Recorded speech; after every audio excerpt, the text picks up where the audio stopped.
എല്ലാവർക്കും നമസ്കാരം. അപ്പൊ നമ്മൾ കഴിഞ്ഞ ഒരു കൊല്ലമായിട്ട് നമ്മൾ ഉപയോഗിക്കുന്ന എന്നല്ല നമ്മളെ ഉപയോഗിക്കുന്ന ഒരു പ്രൊഡക്റ്റിന്റെ റിവ്യൂ ആയിട്ടാണ് വന്നിരിക്കുന്നത്. ആക്ച്വലി ഇത് ഡെലിവറി അടക്കം 1.5 ലക്ഷം രൂപ ചെലവ് വരുന്നുണ്ട്. ഇതൊരു എക്സ്പെൻസീവ് പ്രൊഡക്റ്റ് ആണ്. എക്സ്പെൻസീവ് പ്രൊഡക്റ്റ് ആയതുകൊണ്ട് തന്നെ ഇതിന്റെ മെയിൻ്റനൻസും കുറച്ച് എക്സ്പെൻസീവ് ആണ്.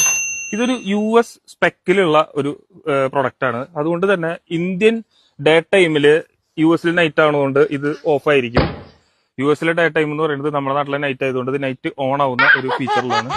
പിന്നെ ഇതിന്റെ ഒരു സൗണ്ട് ക്വാളിറ്റിനെ കുറിച്ച് പറയുകയാണെങ്കിൽ ഒരു സ്പീക്കറുള്ള പക്ഷേ 7.1 തിയേറ്റർ ആംബിയൻസിലെ സൗണ്ട് ജനറേറ്റ് ചെയ്യാൻ ഈ സംഭവത്തിന് പറ്റാറുണ്ട്.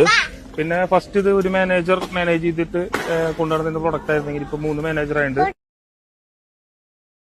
എല്ലാവർക്കും നമസ്കാരം. അപ്പൊ നമ്മൾ കഴിഞ്ഞ ഒരു കൊല്ലമായിട്ട് നമ്മൾ ഉപയോഗിക്കുന്ന എന്നല്ല നമ്മളെ ഉപയോഗിക്കുന്ന ഒരു പ്രൊഡക്റ്റിന്റെ റിവ്യൂ ആയിട്ടാണ് വന്നിരിക്കുന്നത്.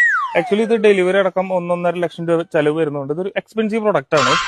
എക്സ്പെൻസീവ് പ്രൊഡക്റ്റ് ആയതുകൊണ്ട് തന്നെ ഇതിന്റെ മെയിൻ്റനൻസും കുറച്ച് എക്സ്പെൻസീവ് ആണ്. ഇതൊരു US സ്പെക്കിലുള്ള ഒരു പ്രൊഡക്റ്റ് ആണ്. അതുകൊണ്ട് തന്നെ ഇന്ത്യൻ ഡേ ടൈമില് US നൈറ്റ് ആണതുകൊണ്ട് ഇത് ഓഫ് ആയിരിക്കും. US ഡേ ടൈം എന്ന് പറയുന്നത് നമ്മുടെ നാട്ടിലെ നൈറ്റ് ആയതുകൊണ്ട് ഇത് നൈറ്റ് ഓൺ ആവുന്ന ഒരു ഫീച്ചറിലാണ്. പിന്നെ ഇതിന്റെ ഒരു സൗണ്ട് ക്വാളിറ്റിനെ കുറിച്ച് പറയുകയാണെങ്കിൽ ഒരു സ്പീക്കറുള്ള പക്ഷേ 7.1 തിയേറ്റർ ആംബിയൻസിലെ സൗണ്ട് ജനറേറ്റ് ചെയ്യാൻ ഈ സംഭവത്തിന് പറ്റാറുണ്ട്.